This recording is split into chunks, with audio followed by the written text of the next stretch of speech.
termes strictement cinématographiques, bah, c'est en tout cas inférieur aux séries américaines des années 90. Alors je vous dis pas des années 2010. Voilà, on essaiera d'interviewer Eric Neuf un jour, parce que comme ça, c'est plus moi qui prendrai les coups, j'en ai marre. Eh ben, vous savez, moi, je vais voir 200 films français par an sur les 250 qui sortent et je n'en pouvais plus.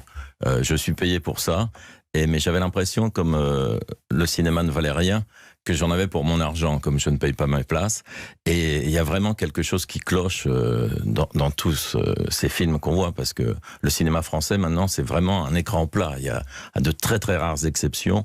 On sort de la salle complètement déçu, et à condition d'avoir pu rester jusqu'au bout de la projection.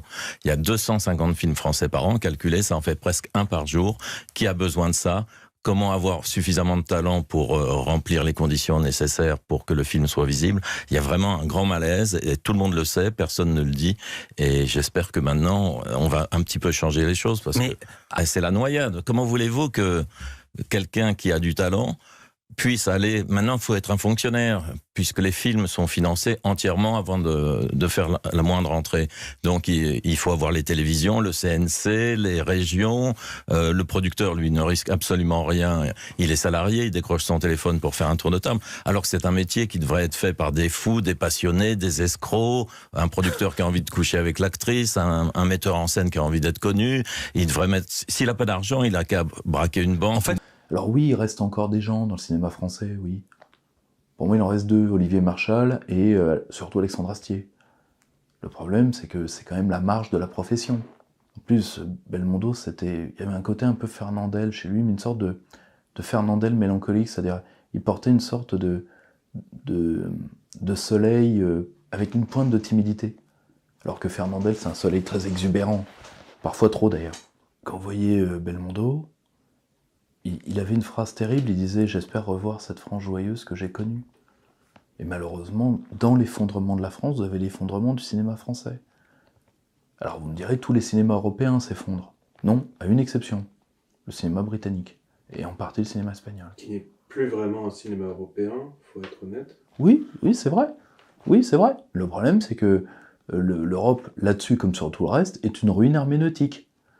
Or, le problème, c'est qu'à un moment, il faut recréer des écoles d'acteurs, et moi je suis désolé, pour ça, comme pour la recherche scientifique, je passerai que, pour éviter le parisianisme, les réseaux et l'entreléchage, que par des jurys étrangers. Voilà. Pour moi, pour faire des projets, je préfère encore que les attributions de financement passent par un jury avec dedans Takeshi Kitano. Bon, Scorsese, s'il a le temps, c'est quand même l'un des plus grands directeurs vivants. Mais dirais-je que ces gens-là, que les gens qui ont refait un cinéma russe, que les gens qui font un cinéma coréen, nous aident à recréer un cinéma français. Parce qu'il faut liquider tous les fils d'eux, toute cette engeance consanguine. Aujourd'hui, un Belmondo n'y arriverait pas. Un Delon n'y arriverait pas. Je vais vous donner un exemple pour terminer. Regardez le grand acteur qui est Pierre Mondy. Pierre Mondy a joué avec Belmondo Oscar au théâtre. Alors Pierre Mondy, vous le connaissez pourquoi? Pour cette série de merde s'appelait Cordier, juge et flic. Et bien pourtant, vous le voyez en César chez Alexandre Astier dans Kaamelott. Ben là, d'un seul coup, ça vous révèle, à la fin de sa vie, l'homme de talent qu'il avait en fait toujours été, mais il était passé par les fourches codines de la télévision à la française. Voilà, je suis désolé. On ne peut pas continuer comme ça. Et ce n'est pas en disant « si, grâce à Jean Dujardin et Omar Sy, on va s'en tirer ». Moi, je veux bien, mais si c'est le cas, il ne faut plus regarder un film français, j'irais d'avant Luc Besson. Et Luc Besson est un bon réalisateur. Et Luc Besson n'est pas un mauvais réalisateur, loin de là. On ne fait pas Nikita et Léon. Il n'est pas un réalisateur français, nous sommes d'accord. Mais c'est pas un réalisateur français.